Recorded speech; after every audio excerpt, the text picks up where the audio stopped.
Christ. Glory forever.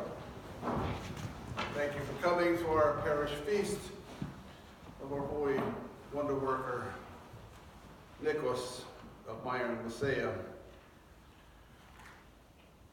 I told you last year about a woman who had no idea who St. Nicholas was. Had another encounter. It's interesting, these encounters I have at the hospital concerning St. Nicholas. This Catholic priest of all people. He said, well, why is St. Nicholas such a big deal? And I said, well, that's the big mystery now, isn't it? He goes, well, because it's a big celebration for St. Nicholas. He goes, well, what are you going to do for St. John the Damascene, who was actually yesterday? I said, nothing. What about John Chrysostom? I said, nothing. What about Basil the Great? He said, well, we bless Vasilopita. That's a Greek custom, but we've appropriated it. Yeah, it makes no sense. I've always said it's a mystery.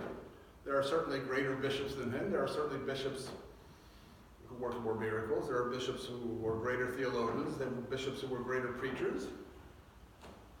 I mean, the Troparion we sing for St. Nicholas isn't even his own Troparion. It's the common one for a hierarch. It's not even, he doesn't have his own Troparion. And yet, there are more churches dedicated to St. Nicholas than any other saint. So it's not just an Orthodox thing. It's an apostolic church thing. It's a universal thing. There are 3 churches in Rome that I remember. There are 3 different St. Nicholas churches in Rome itself. Just in Rome alone, there was 3 different St. Nicholas churches. What about was St. Nicholas in chains? I never quite, I always wondered, where did this come from? But anyway, they never really had an explanation because it was no longer a functioning church, but it was still there.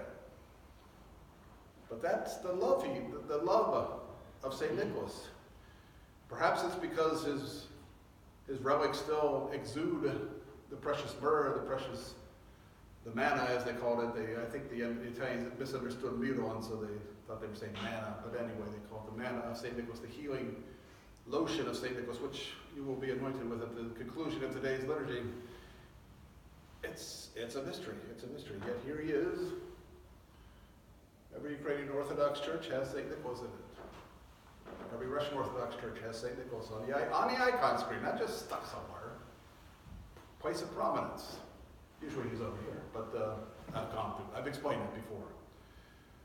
But Nicholas, the great St. Nicholas, who our people in this parish 102 years ago put this parish under his protection, under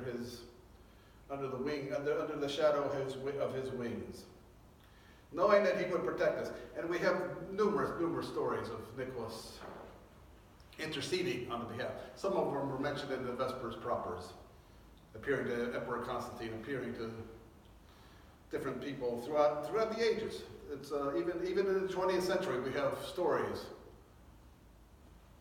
episodes, testimonies of St. Nicholas still appearing, still interceding, still working miracles on behalf of the faithful, leading us to orthodoxy. Of course, it's become very popular,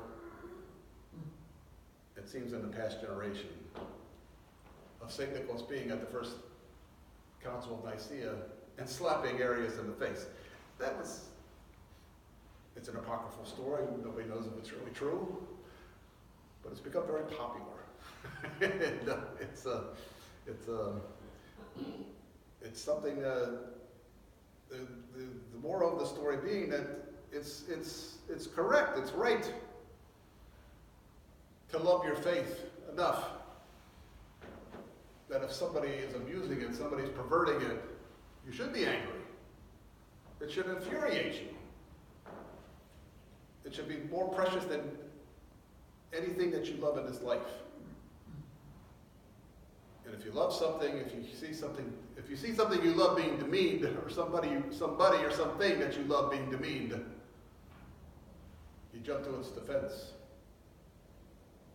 You should be upset. It's a righteous anger.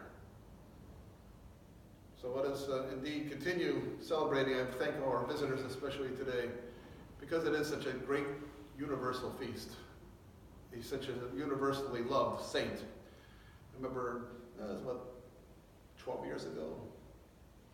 Had a woman from a Greek parish who came here. She didn't belong to this parish. She belonged, I think, to St. Demetrius. But she wrote to me to thank me. She said, my mother taught me that you should always honor St. Nicholas. If you want to live an Orthodox life, you have to honor St. Nicholas. So she was so thrilled to be here at a church dedicated to him. It's a great honor for us to be in this church dedicated to St. Nicholas, realizing that we're one of many, many, many churches because of the great love of St. Nicholas. And it's interesting also, think about it. This is such a beloved saint that after the Protestant Reformation, Protestants, they're not into saints, but they couldn't get rid of it. They couldn't get rid of this guy. So they corrupted him into Santa Claus and Father Christmas, but he's the guy. He's the inspiration. He's the inspiration for all that. I have an icon at the hospital. You knew in a moment it must be St. Nicholas. What do I have in common with a jolly fat elf? He gets it, but I think it's, they corrupted him, but they knew they couldn't get rid of him. Such was his influence, such is the love that they have for Kris Kringle, or Santa Claus, which is a corruption of St. Nicholas. Let us continue this liturgy. Let us continue honoring the great saint and wonder worker who continues to appear to us, who continues to inspire us, and continues to send forth his healing. Glory to Jesus Christ. Glory forever.